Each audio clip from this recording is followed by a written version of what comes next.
The text arrived on December 17 at 2:14 p.m., right as I was reviewing the budget proposal for our new climate change exhibition. Derek. Sarah, about New Year's Eve. Rebecca and I decided to keep it small this year. Just her political crowd. You understand? I set down my pen and read it again. My brother Derek, 2 years younger than me, had never been particularly subtle. But this felt pointed even for him. Me, I thought you said it was going to be a big celebration? He got engaged 2 months ago. Derek, it is big. But Rebecca's a congresswoman now. Her colleagues are coming. Other representatives, a senator, some major donors. She needs to make the right impression. You work at a museum gift shop or whatever. It's just not the same level.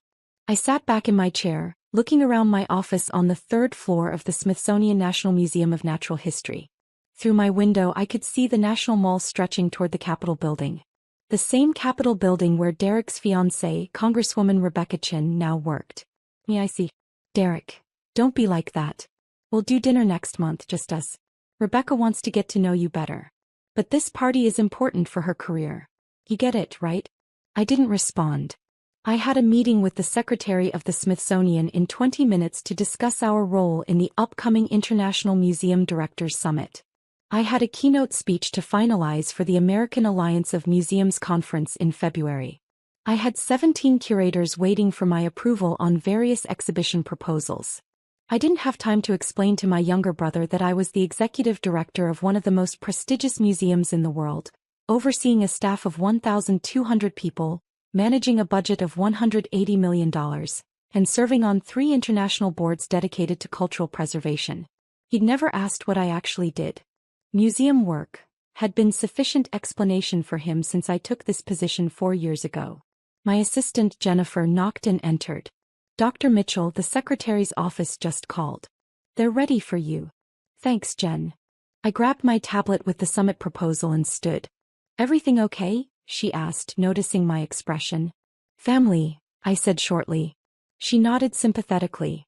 Jennifer had worked with me for 3 years. She'd fielded enough calls from Derek to know the dynamic. The meeting with the secretary went well. The International Museum Directors Summit would bring 50 of the world's most influential museum leaders to Washington in January. As the host institution director, I'd be coordinating the entire event. A significant responsibility and a massive opportunity to showcase American cultural leadership. The State Department is very interested in this, Secretary Williams said, leaning back in his chair. They see it as soft diplomacy. We'll have directors from the Louvre, the British Museum, the Hermitage, the National Palace Museum in Taiwan. Congresswoman Chen's office has already reached out asking to attend the opening reception. My head snapped up. Rebecca Chen? Yes. She chairs the House Subcommittee on Arts and Culture. Wants to meet the international delegates, discuss cultural exchange programs. He smiled. I understand she's engaged to your brother. Small world. Very small, I said carefully. I'll have my office coordinate with hers. The reception is January 14th. Mark your calendar, you'll be giving remarks and introducing the keynote speaker. I nodded, my mind already racing. January 14th. 3 weeks away. I didn't tell Derek about the summit. I didn't tell him that his fiancée would be touring the museum in an official capacity, meeting with me specifically. Some small, petty part of me wanted to see how this would unfold naturally. The larger part of me was just tired. Tired of explaining myself. Tired of being dismissed by my own family. Our parents had always favored Derek. The golden child, the charmer, the one who'd graduated from Georgetown Law and now worked at a prestigious firm in D.C. When I'd chosen to pursue museum studies and cultural anthropology, Mom had sighed and said, well, at least you'll have a nice quiet job. A nice quiet job. As if running one of the world's great museums was equivalent to filing paperwork in a back office. Derek had proposed to Rebecca on her election night in November. She'd won her congressional race by 18 points, flipping a traditionally red district. She was young, 36, ambitious, whip-smart, and already being mentioned as a rising star in the party. I'd met her exactly once at a family dinner Derek had organized in October. She'd been friendly but distracted, already in campaign mode. When Derek introduced me, he'd said, "This is my sister Sarah. She works at the Natural History Museum." "Oh, how nice," Rebecca had said, already turning to answer a call from her campaign manager. Museums are so important. That was the extent of our interaction. New Year's Eve came and went. I spent it at a small gathering hosted by the museum's chief curator, Dr. Patricia Okoye. Patricia's parties were legendary in the DC museum world. Intimate, intellectual, full of fascinating conversations with scholars, artists, and cultural leaders. I had far more interesting conversations there than I would have had at Derek's political networking event. On January 3rd, Jennifer came into my office with a peculiar expression. "Dr. Mitchell, I just got a call from Congresswoman Chen's office. They want to schedule a tour of the museum before the summit reception." "That's fine. Coordinate with the protocol office. They want a private tour. With you personally leading it." I looked up. "Me specifically?" Her chief of staff said the Congresswoman wants to understand the museum's operations at the highest level. She's very interested in museum leadership and cultural policy. Jennifer paused. "They requested January 13th at 10 a.m. The day before the summit." "Confirm it," I said. Jennifer hesitated. "Should I mention to her office that you're related to her fiancé?" "No," I said. "If it's relevant, I'm sure it will come up." The next 10 days were consumed with summit preparations. 50 museum directors meant 50 different egos, priorities, and expectations. The Louvre director wanted assurances about security. The British Museum director wanted a private meeting with the secretary. The director from the National Museum of China needed specific dietary accommodations for her entire delegation. I coordinated it all, supported by my exceptional staff. This was what I was good at. The complex logistics of cultural diplomacy, the delicate balance of honoring tradition while pushing innovation, the careful politics of the international museum world. On January 10th, Derek called. "Hey Sarah. Listen, Rebecca mentioned she's doing some tour at your museum next week." "Yes, January 13th. "Right. So the thing is, she doesn't know you work there. I mean, she knows you work at a museum, but she thinks you're like a coordinator or something. In the gift shop maybe." I said nothing. "Sarah. I'm here. I just don't want it to be weird. Maybe you could just not mention that we're related?" She's nervous about this summit thing, meeting all these international VIPs. I don't want her to feel awkward if she runs into you." "Runs into me," I repeated. "You know what I mean. Just keep it professional. Don't make it about family stuff." "Derek, do you actually know what I do at the museum?" "You work there. Museum stuff. Look, I gotta go. Just don't make things weird, okay?" He hung up. I sat there for a long moment, then pulled up the museum's website. My bio was prominently featured on the leadership page. Dr. Sarah Mitchell, Executive Director Ph.D., Cultural Anthropology, Yale University former Deputy Director, Metropolitan Museum of Art Board Member, International Council of Museums Author, Cultural Preservation in the 21st Century, 2019 recipient, National Medal of Arts. There was a professional photograph of me at my desk. The museum's soaring atrium visible through the window behind me. Contact information. A detailed CV. Derek had never looked. Not once in 4 years. January 13th arrived cold and bright. I dressed carefully that morning. A tailored charcoal suit, minimal jewelry, my hair pulled back in a professional bun. I looked exactly like what I was. A senior executive in one of the world's most important cultural institutions. At 9:45 a.m. Jennifer briefed me. Congresswoman Chen's motorcade just arrived. Security is escorting her up. Her chief of staff, 2 aides and a press liaison. Press. They want photos of her with the international flags in the main hall. Good optics for her arts and culture subcommittee work. Of course. This was as much about her political profile as genuine interest in museums. At 9:58 a.m. my desk phone rang. Security. Dr. Mitchell, Congresswoman Chen's party is in the main lobby. Ready for you. I'll be right down. I took the elevator to the ground floor. The museum wasn't open to the public yet. We had an hour before the doors opened. The vast main hall was empty except for the security detail, Rebecca Chen and her staff. Rebecca looked polished and professional in a navy dress and blazer. She was speaking with her press liaison, gesturing toward the soaring architecture, clearly planning her photo angles. I approached quietly. Her chief of staff, a sharp-eyed man in his 40s, noticed me first. Dr. Mitchell, he said, extending his hand. Tom Bradford, Congresswoman Chen's chief of staff. Thank you for accommodating this tour. Of course. I shook his hand, then turned to Rebecca. Congresswoman Chen, welcome to the Smithsonian National Museum of Natural History. I'm Dr. Sarah Mitchell, Executive Director. Rebecca turned, her political smile in place. Dr. Mitchell, thank you so much for... She stopped. Her smile froze. Her eyes widened slightly. Mitchell, she said. Sarah Mitchell? Yes. As in, Derek's sister Sarah Mitchell? Yes. The silence that followed was profound. Tom Bradford looked confused. The aides exchanged glances. The press liaison kept her camera ready, uncertain whether to photograph this moment. I didn't realize. Rebecca's professional composure was cracking at the edges. Derek said you worked at a museum. He didn't mention that I run it? I finished gently. No, he wouldn't have mentioned that. He doesn't actually know what I do here. Rebecca's face cycled through several expressions. Embarrassment, confusion, realization. The executive director. You're the executive director of the Smithsonian Natural History Museum. One of 19 Smithsonian museums, yes. This is my primary responsibility. Tom Bradford, to his credit, recovered quickly. Congresswoman, shall we begin the tour? Dr. Mitchell has generously set aside 2 hours for us.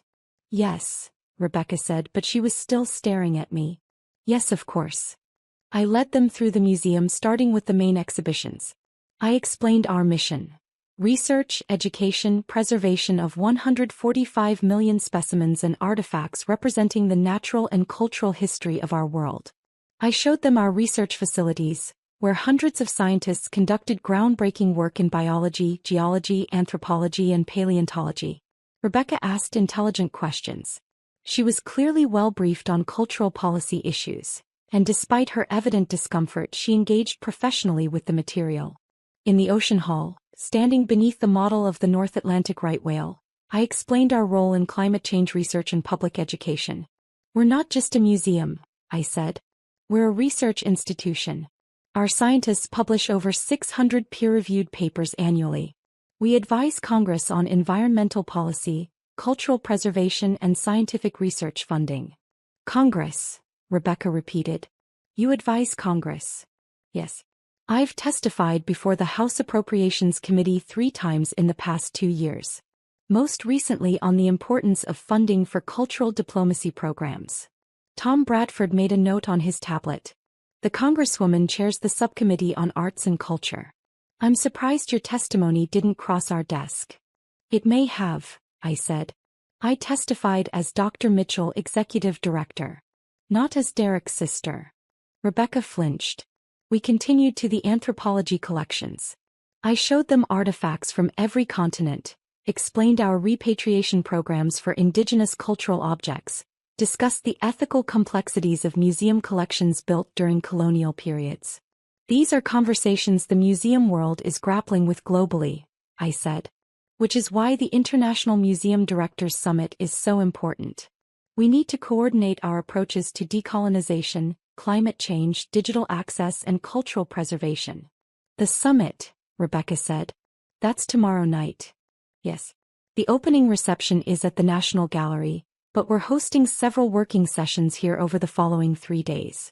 50 directors from 32 countries. And you're coordinating this. I'm the host director, yes. I'll be giving opening remarks and moderating 2 of the panel discussions. We walked through the Butterfly Pavilion, the Hall of Fossils, the Human Origins exhibit. With each stop, I explained not just what visitors saw but the research behind it, the educational programming, the community outreach, the digital initiatives that brought our collections to millions of people worldwide. By the time we reached my office suite on the 3rd floor, Rebecca looked shell-shocked. Would you like to see where the administrative work happens? I asked. She nodded mutely. My office overlooked the National Mall.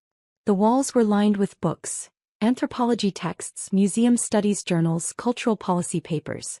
My desk held neat stacks of reports, a framed photo of me receiving the National Medal of Arts from the President, and a small fossil ammonite my mentor had given me when I finished my PhD. This is where you work, Rebecca said, more to herself than to me. Yes. Though I spend as much time in meetings at donor events testifying on the Hill, or visiting our research stations around the world. Tom Bradford was taking notes more frantically now. Congresswoman, this would be an excellent partnership opportunity. Dr. Mitchell's work aligns perfectly with your subcommittee priorities. Yes, Rebecca said faintly. I can see that. Jennifer knocked and entered. Dr. Mitchell, the secretary's office called. They need your input on the French delegation's request. Tell them I'll call back in 20 minutes. Also, the director of the Louvre would like to schedule a pre-summit call with you. This afternoon if possible. Jennifer nodded and left. Rebecca watched this exchange with increasing distress. The director of the Louvre, she repeated. You're coordinating with the director of the Louvre. Among others. The British Museum, the Hermitage, the Prado. It's part of the job. We stood in awkward silence for a moment. Tom Bradford and the aides were clearly sensing the personal undercurrent but professionally ignoring it.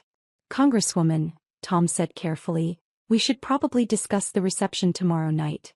Protocol talking points which delegates you should prioritize meeting.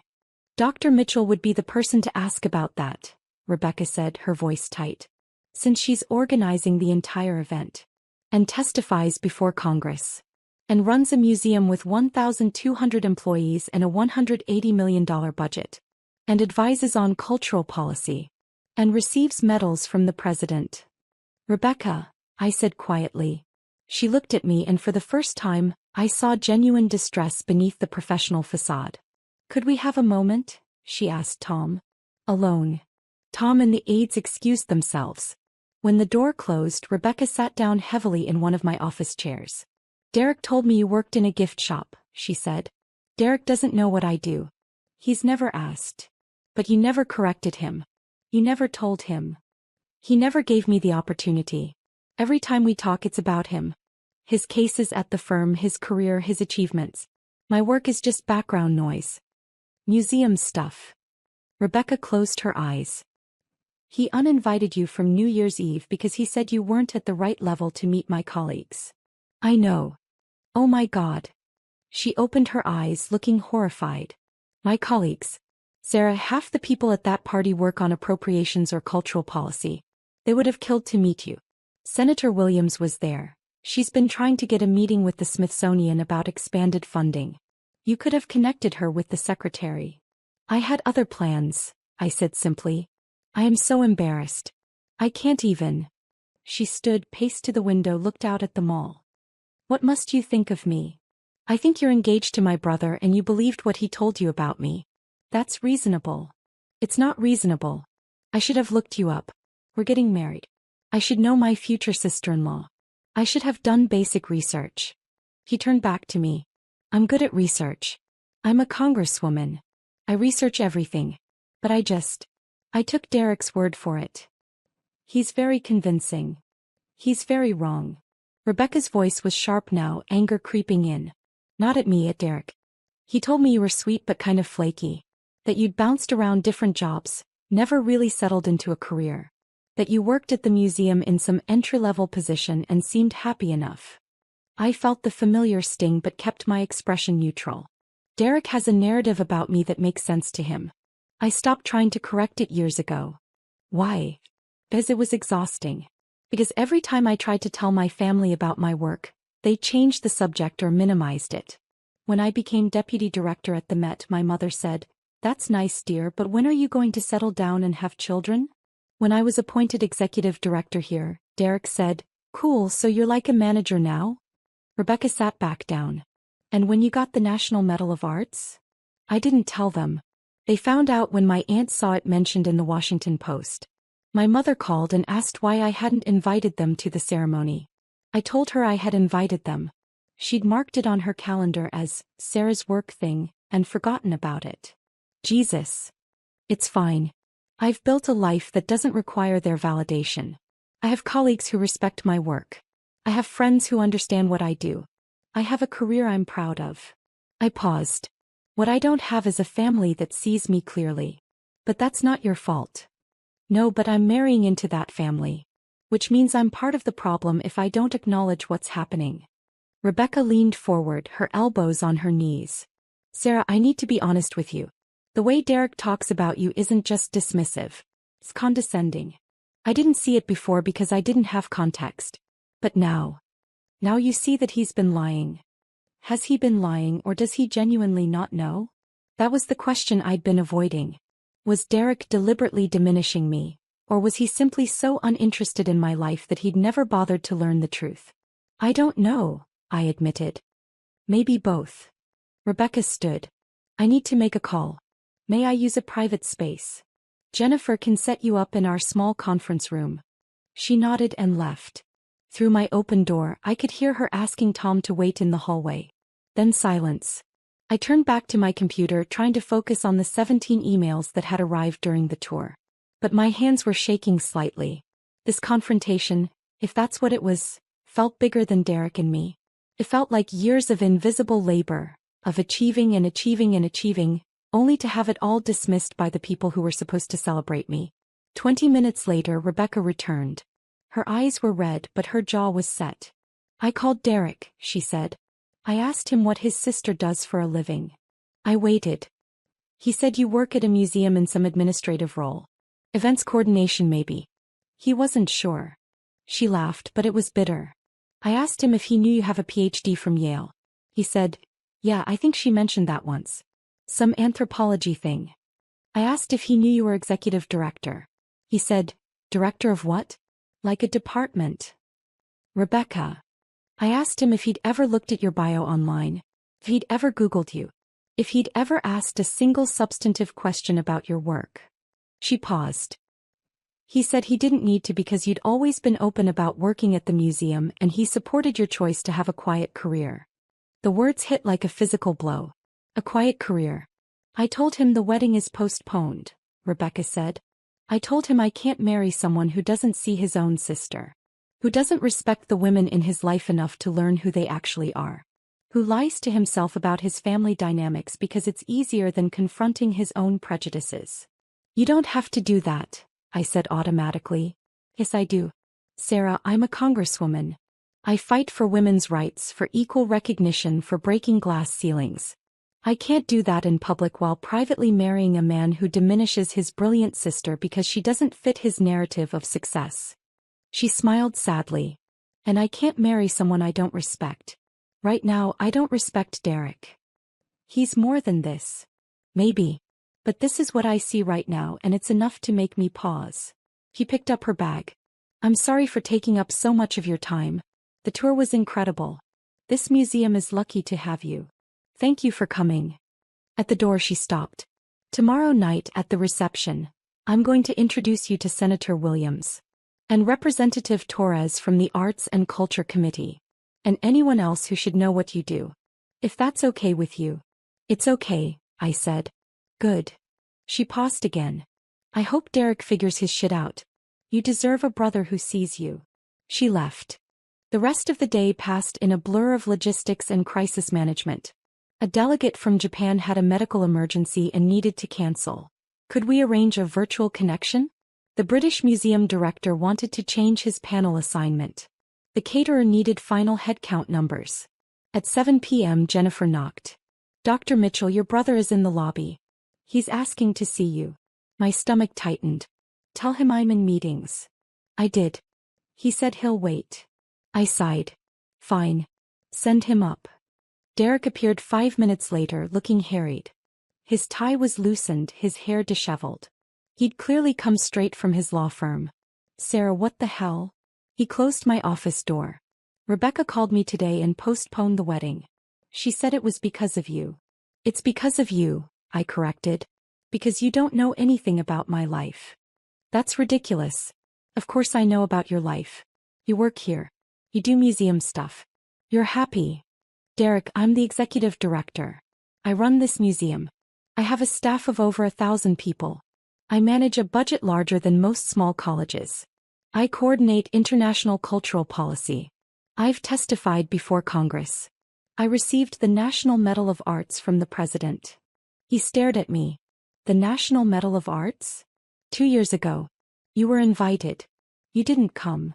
I thought it was some work event. Some ceremony for museum employees. I didn't know it was. He trailed off, looking around my office as if seeing it for the first time. This is your office? You have a corner office. I have the executive director's office, yes. But you never told me you were in charge. I told you I was appointed executive director 4 years ago. You said, cool, so you're like a manager now? I said I was the chief executive officer of the museum.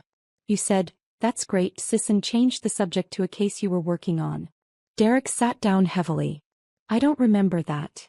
I know you don't. That's the problem. We sat in silence. Through my window, the Washington Monument was illuminated against the night sky. Tourists walked the mall, tiny figures in the darkness. Rebecca said, I don't see you, Derek said finally. She said I've been condescending and dismissive. That I treat you like you're less than me. You do. I don't mean to. That doesn't make it hurt less. He rubbed his face. You're smarter than me. You always have been. You went to Yale. You got your PhD. You've accomplished all this. And I think I needed you to be less successful than me. To make me feel okay about my own career. The honesty surprised me. Derek. I'm not making excuses. I'm just trying to understand it myself. When we were kids, you were always the smart one, the talented one. Mom and Dad were always talking about your potential. And then you went into museum work and I thought you'd chosen something quieter. Something that wouldn't threaten me. I chose something I loved. I know. And you built something incredible. And instead of celebrating that, I diminished it because it was easier than admitting that my little sister surpassed me. He looked at me. Rebecca's right to postpone the wedding.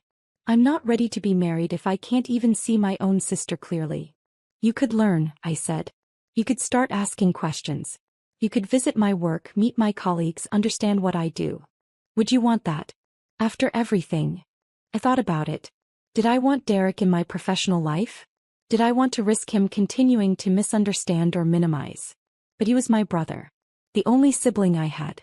And for the first time he seemed willing to actually try. Yes, I said. I'd want that. Okay. He stood. Hey. Tell me about tomorrow night. This summit thing. What are you doing? So I told him.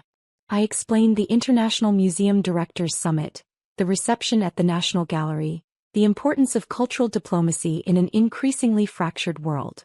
I told him about the directors I'd be hosting, the panels I'd be moderating, the statement we'd be releasing about museum collaboration on climate change research. He listened. Really listened. Can I come? He asked. To the reception tomorrow? It's invitation only. For government officials and cultural leaders. Rebecca could get me in. As her guest. If she's still speaking to me. He paused. I want to see you in your element. I want to see what I've been missing. I considered it. I'll ask the protocol office. If they approve it, you can come. Thank you. He left. I sat in my office for another hour, finishing emails and reviewing notes for tomorrow's reception. At 9 p.m. my phone rang. Hi, she said. I hope it's okay that I'm calling. It's fine. Derek told me he went to see you. He said it was hard. But good. It was both those things. He asked if I'd take him to the reception tomorrow. As my date. Even though we're not engaged anymore. She laughed softly. I think he's trying. He is. Whether it lasts is another question. True. But I told him I'd take him. On one condition: he has to read your entire bio online. Every publication, every project, every award. He has to actually know who you are before he walks into that event. Did he agree? He's reading right now. He called me 20 minutes ago to ask if you'd really testified before Congress. I told him to keep reading. I smiled despite myself. Thank you, Rebecca. For pushing him. Thank you for not hating me. I walked into your museum thinking I was doing you a favor by acknowledging your workplace. I'm mortified. You didn't know. Now you do. Tao I do, she agreed. See you tomorrow night, Dr. Mitchell. The International Museum Directors Summit reception was held at the National Gallery of Art, in the West Building's soaring rotunda. 200 guests, museum directors, cultural ministers, congressional representatives, ambassadors, arts leaders. The cream of the international cultural world, gathered in one of America's most beautiful spaces. I arrived early wearing a floor-length midnight blue gown that I'd purchased specifically for this event. My role tonight was both professional and diplomatic. Welcoming guests, making introductions, ensuring that the right people connected with each other. The French delegation arrived first. The Louvre director, Martine Laurent, greeted me warmly. We'd worked together on a joint exhibition 3 years ago.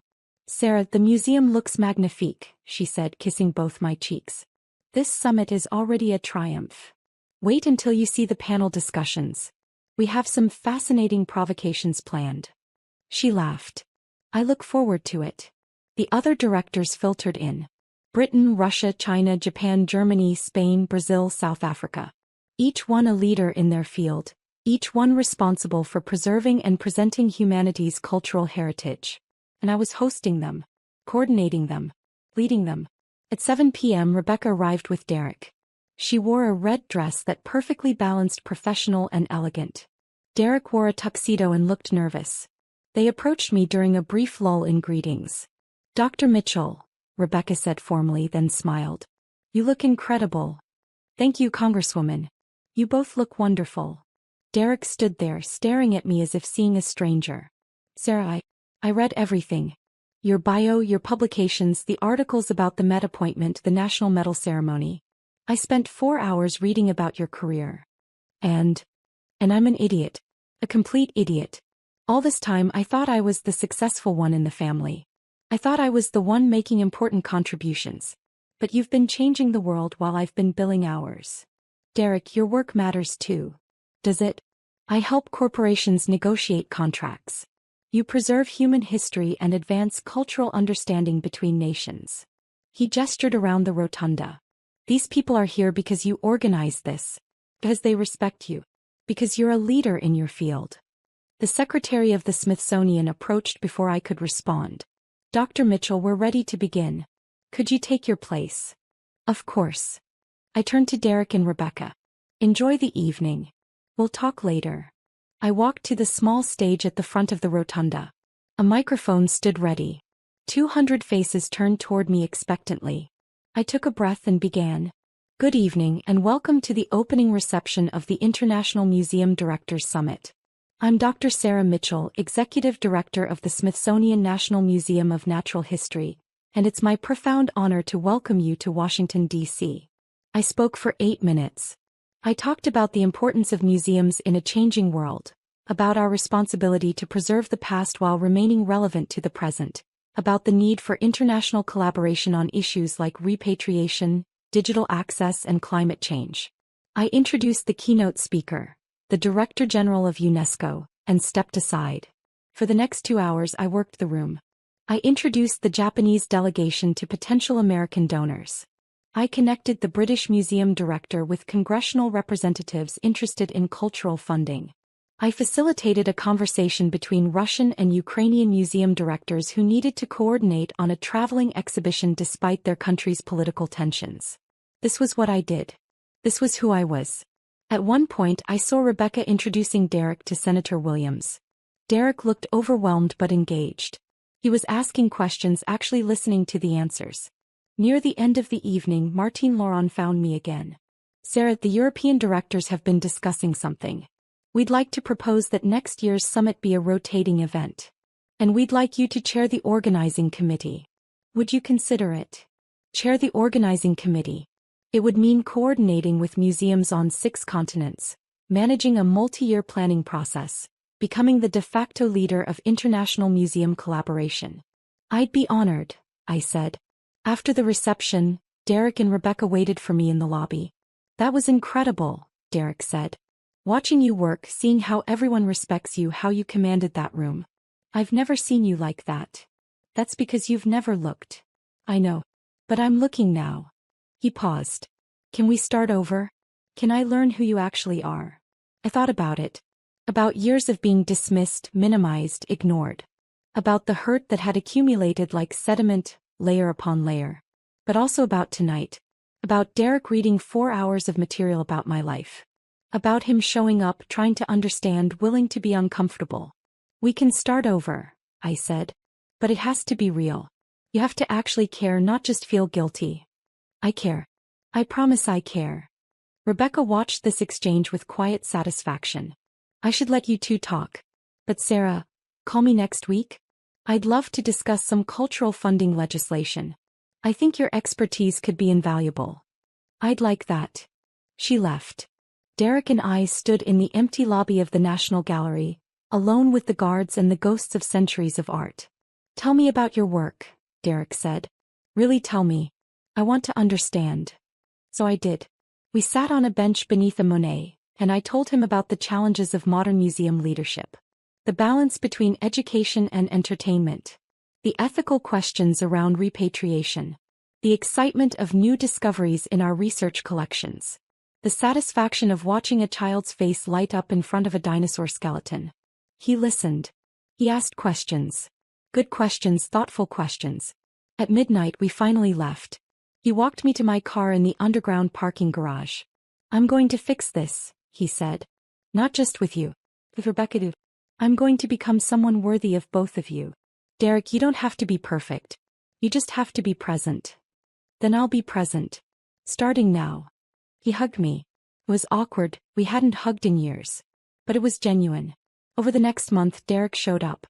He came to the museum 3 times, taking tours with different curators, learning about various departments. He attended a public lecture I gave on cultural preservation.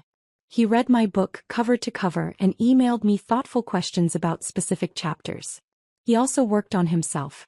He started therapy addressing why he'd needed to diminish me. He had hard conversations with our parents about family dynamics and favoritism. Rebecca agreed to restart their relationship slowly. They had dinner once a week, no more. She made clear that her career was as important as his, that partnership meant equal respect, that she wouldn't tolerate being treated as less than.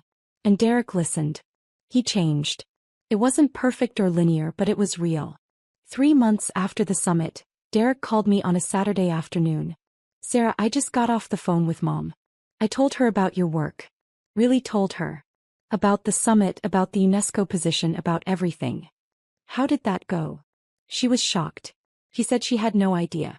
I told her that was because nobody in the family ever asked you about your life. We just assumed we knew. What did she say? She cried. Then she asked for your phone number. Derek, she has my number. I know. But she wanted me to give it to her. Like getting it fresh would mean starting fresh.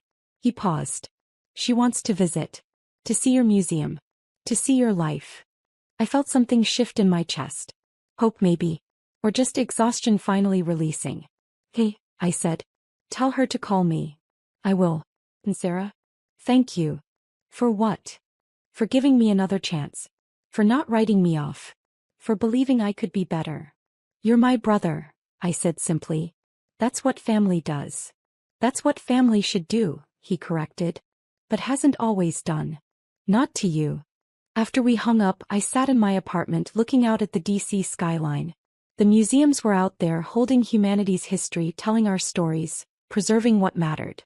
I'd spent years building a career that spoke for itself. I'd achieved everything I'd set out to achieve. But what I wanted most was simpler than all of that. I wanted to be seen. And finally, slowly, my family was starting to look. It wasn't the ending I'd imagined. It wasn't dramatic or definitive. But it was real. And real was enough.